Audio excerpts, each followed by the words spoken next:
Hello అందరికీ మీరు తొలి ఏకాదశి స్పెషల్ అయిన పేలాల పిండి ఎలా ప్రిపేర్ చేసుకుంటారు? జొన్నలతోనా మొక్కజొన్నలతోనా? మేమైతే మొక్కజొన్నలతో ప్రిపేర్ చేసుకుంటాము. నేను చూపించిన పద్ధతిలో మీరు కూడా ప్రిపేర్ చేసుకోండి. చాలా ఈజీగా ప్రిపేర్ చేసుకోవచ్చు. అంతేకాదు టేస్ట్ కూడా చాలా బాగుంటుంది. ఇంతకీ కొత్తగా పెళ్ళైన దంపతులు తొలి ఏకాదశికి పేలాల పిండి ఎందుకు తినకూడదు? మీకు తెలిస్తే కామెంట్ చేసి చెప్పండి. నేను ఇలా బాగా ఎండిపోయిన ఎర్ర మొక్కజొన్న తీసుకుని దాన్ని మొత్తాన్ని గింజలు ఒలుచుకున్నాను. ఈ మొక్కజొన్న పూర్తిగా ఎండిపోయి ఉండాలి.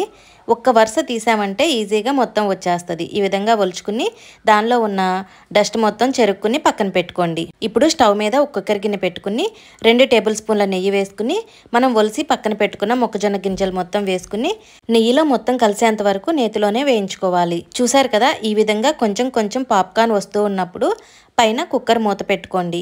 ఒక్కసారి మూత తీసుకుని మళ్ళీ ఒకసారి కలుపుకుని మీకు కనిపించేలాగా నేను పైన ఈ మూత పెట్టాను చూడండి. పాప్కార్న్ ఎలా వస్తున్నాయోనో స్టవ్ మీడియం ఫ్లేమ్లో పెట్టుకుని ఈ పాప్కార్న్ని వేయించుకోవాలి. మధ్య మధ్యలో మూత తీసుకుని అడుగున ఉన్న కాన్ మొత్తం పాప్కార్న్ అయ్యేలాగా కదుపుకుంటూ వేయించుకోవాలి. కొత్తగా మన ఛానల్ ఎవరైనా చూస్తూ ఉంటే సబ్స్క్రైబ్ చేసుకోండి. ఈ విధంగా మొత్తం పాప్కార్న్ అయిన తర్వాత స్టవ్ ఆఫ్ చేసుకుని ఈ పాప్కార్న్ మొత్తాన్ని చల్లారి పెట్టుకోవాలి. ఇప్పుడు ఈ పాప్కార్న్ని ఒక ప్లేట్లోకి తీసుకుని మొత్తం చల్లారేంత వరకు చల్లారి పెట్టుకోవాలి.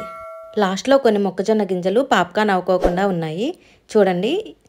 ఇంతవరకు గింజలు నాకు పాప్కార్న్ అవ్వకుండా ఆగిపోయాయి. చూసారు కదా పాప్కార్న్ ఎంత నీట్గా వచ్చాయో.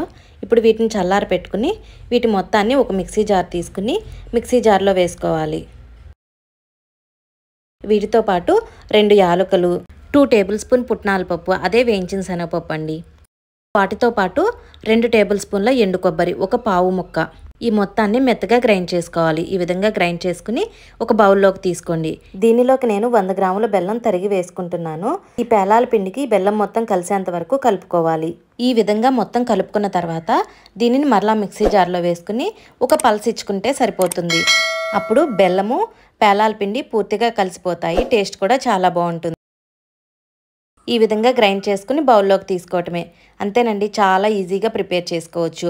అవసరమైతే దీంట్లోకి నెయ్యి కలుపుకుని పైన తులసి దళం పెట్టుకుని నివేదన చేసుకోవటమే. నేను పేలాలు వేయించేటప్పుడే నెయ్యి వేసాను కాబట్టి ఇప్పుడు నేను మీకు నెయ్యి వేసి చూపించట్లేదు.